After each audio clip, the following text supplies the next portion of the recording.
Hey Cool Makers! If hair and makeup are your thing, then the Cool Maker Airbrush Styling Studio is for you.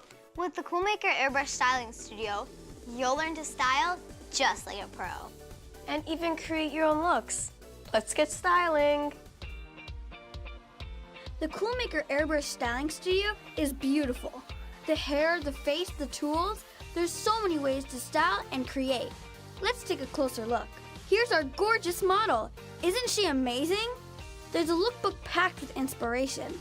1 pink clip-in extension, 1 purple clip-in extension, 5 makeup sticks, 2 sheets of makeup stencils, 1 sheet of eye color stickers, 24 sparkling gems, a cordless airbrush, 2 hair clips, a makeup erasing sponge, a hairbrush, 4 elastics, and 2 sheets of hair stencils. And remember to reference your lookbook for great inspiration with 4 amazing looks to try on your model. And once you've mastered those looks, create your own with the free play templates on the other side.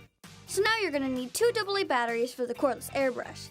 Insert them here, just like that. This is a great time to go over the airbrush. It's pretty easy to learn.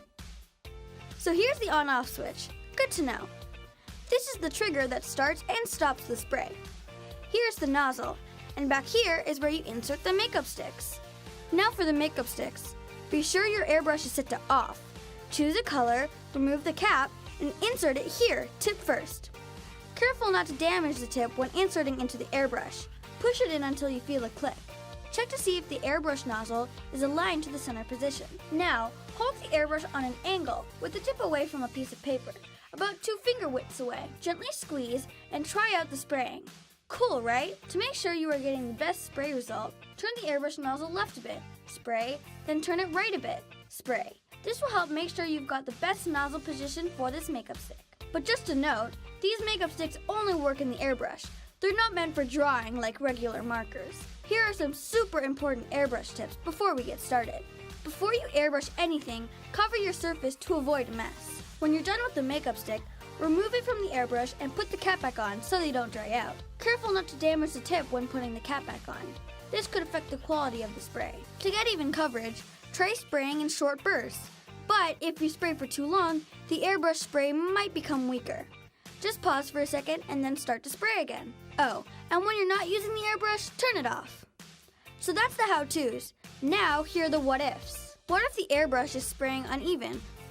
First, make sure you've tried adjusting the nozzle to the best position for this makeup stick. If you've done this, try wiping the airbrush nozzle with a paper towel and try spraying it again. If it's still uneven, try removing the makeup stick, rotating it, and putting it back in. What if there's leftover ink on the airbrush? Wipe the tip with the paper towel. Do a test spray to check it out. What if the cap was left off the makeup stick? Just soak the tip in warm water.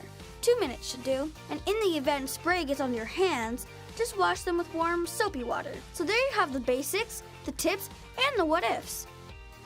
See you next time when we learn, create, and share with the Cool Maker Airbrush Styling Studio.